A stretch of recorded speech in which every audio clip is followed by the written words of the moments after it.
നമസ്കാരം. ഫാസ്റ്റ് ന്യൂസിലേക്ക് സ്വാഗതം. സംസ്ഥാനത്ത് അരമണിക്കൂർ വരെ ലോഡ് ഷെഡിംഗ്. നിയന്ത്രണം വൈകിട്ട് 6-നും 12-നും ഇടയിൽ. തീരുമാനം ഉന്നതതല യോഗത്തിൽ. പീക്ക് അവറിൽ വാഹനങ്ങൾ ചാർജ് ചെയ്യരുതെന്നും ഇൻഡക്ഷൻ കുക്കർ ഉപയോഗിക്കരുതെന്നും നിർദ്ദേശം. AC ഉപയോഗം കൂടിയെന്ന് മന്ത്രി കെ കൃഷ്ണൻകുട്ടി. പ്രകൃതി ചതിച്ചതിനാലാണ് ലോഡ് ഷെഡിംഗ് എന്നും മന്ത്രി. സംസ്ഥാനത്ത് SSLC പരീക്ഷാ ഫലം മെയ് 15-ന്. ഹയർ സെക്കൻഡറി ഫലം മെയ് 22-ന്. +1 പരീക്ഷയുടെ ഫലപ്രഖ്യാപനം ജൂൺ 10-ന്. സംസ്ഥാനത്ത് 4,17,497 വിദ്യാർത്ഥികൾ SSLC പരീക്ഷ എഴുതി. മൂല്യനിർണ്ണയ ക്യാമ്പുകൾ ഏപ്രിൽ 16 മുതൽ ആരംഭിച്ചിരുന്നു. അഞ്ചരക്കണ്ടി ഡെന്റൽ കോളേജ് വിദ്യാർത്ഥി നിതിൻ രാജിന്റെ മരണത്തിൽ പ്രതിഷേധിച്ച് സംസ്ഥാനത്ത് ദളിത് സംഘടനകൾ നടത്തിയ ഹർത്താലിൽ വലഞ്ഞ ജനങ്ങൾ. പലയിടത്തും വാഹനങ്ങൾ തടഞ്ഞു, കടകൾ അടപ്പിച്ചു. ഹർത്താൽ ആഹ്വാനം ചെയ്തവർക്കെതിരെ സ്വമേധയാ കേസെടുത്ത് ഹൈക്കോടതി. ഇടപെടൽ ഹർത്താൽ ജനജീവിതത്തെ സാരമായി ബാധിച്ച സാഹചര്യത്തിൽ സർക്കാരിനോട് വിശദീകരണം തേടി കോടതി. മലപ്പുറം കരുവാരക്കുണ്ടിൽ കാട്ടാനാക്രമണത്തിൽ ടാപ്പിംഗ് തൊഴിലാളി മരിച്ചു. മരിച്ചത് തരിശ് സ്വദേശി ജംഷീർ. ടാപ്പിംഗിനിടയിലല്ല കാട്ടാന ആക്രമിച്ചതെന്നും സംഭവത്തിൽ വ്യക്തത വരുത്തേണ്ടതുണ്ടെന്നും വനം വകുപ്പ്. സംസ്ഥാനത്ത് പാമ്പ് ശല്യം രൂക്ഷം. പാമ്പ് കടിയേറ്റുള്ള മരണം കുറയ്ക്കാൻ സാധ്യമായതെല്ലാം ചെയ്യുന്നുണ്ടെന്ന് ആരോഗ്യമന്ത്രി വീണ ജോർജ്.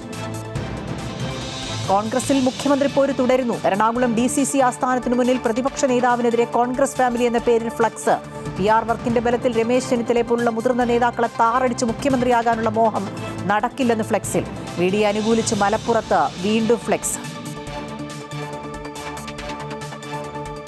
ചെന്നിത്തലയ്ക്ക് കുറിച്ച് ഇംഗ്ലീഷ് പത്രത്തിലെ പരസ്യ feature. DCC general secretary Prajin ബാബുവിന് KPCCയുടെ കാരണം കാണിക്കൽ നോട്ടീസ്.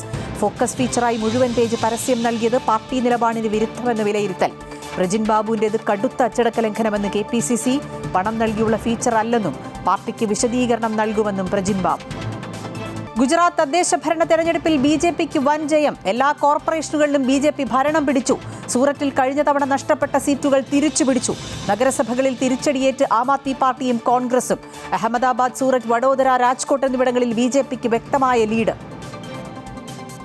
സാങ്കേതിക സർവകലാശാല ഡീനായി ഡോക്ടർ വിനു തോമസ് തുടരും. ഡീനെ നീക്കം ചെയ്ത വൈസ് ചാൻസലറുടെ ഉത്തരവ് ഹൈക്കോടതി സ്റ്റേ ചെയ്തു. ഡോക്ടർ വിനു തോമസ് നൽകിയ ഹർജിയിലാണ് ഉത്തരവ്. നിയമസഭാ തെരഞ്ഞെടുപ്പിൽ പോസ്റ്റൽ ബാലറ്റ് വിതരണത്തിൽ അപാകത ചൂണ്ടിക്കാട്ടി തെരഞ്ഞെടുപ്പ് കമ്മീഷന് ഹൈക്കോടതിയുടെ രൂക്ഷ വിമർശനം. 20,000-ലധികം ഉദ്യോഗസ്ഥർക്ക് വോട്ട് ചെയ്യാൻ സാധിച്ചില്ലെന്ന ആരോപണം. ഫലപ്രഖ്യാപനത്തിന് മുമ്പ് അവസരം നൽകാൻ കഴിയില്ലെന്ന് തെരഞ്ഞെടുപ്പ് കമ്മീഷൻ. കനത്ത മഴയിൽ എണ്ണപ്പന ദേഹത്തേക്ക് വീണ് തൊഴിലാളിക്ക് ദാരുണ അന്ത്യം. കൊല്ലം ചിതറ ഓയിൽ പാം എസ്റ്റേറ്റിലാണ് സംഭവം. വിളക്കുപാറ ഇടക്കൊച്ചി തടത്തിൽ സ്വദേശി സരിതയാണ് മരിച്ചത്. ഓയിൽ പാം എസ്റ്റേറ്റിലെ കാട് വെട്ടുന്നതിനിടെയാണ് അപകടം. ശബരിമല കേസിൽ യുവതീ പ്രവേശനം എതിർക്കുന്നവരുടെ വാദം പൂർത്തിയായി. നാളെ മുതൽ യുവതീ പ്രവേശനം അനുകൂലിക്കുന്നവർ ഭരണഘടനാ ബെഞ്ചിനു മുമ്പിൽ വാദം അവതരിപ്പിക്കും. നിലവിലുള്ള ആചാരങ്ങളെ മാറ്റാൻ സംസ്ഥാന സർക്കാരിന് അവകാശമില്ലെന്ന് കേരള ബ്രാഹ്മണ ഫെഡറേഷൻ കോടതിയിൽ വാദിച്ചു.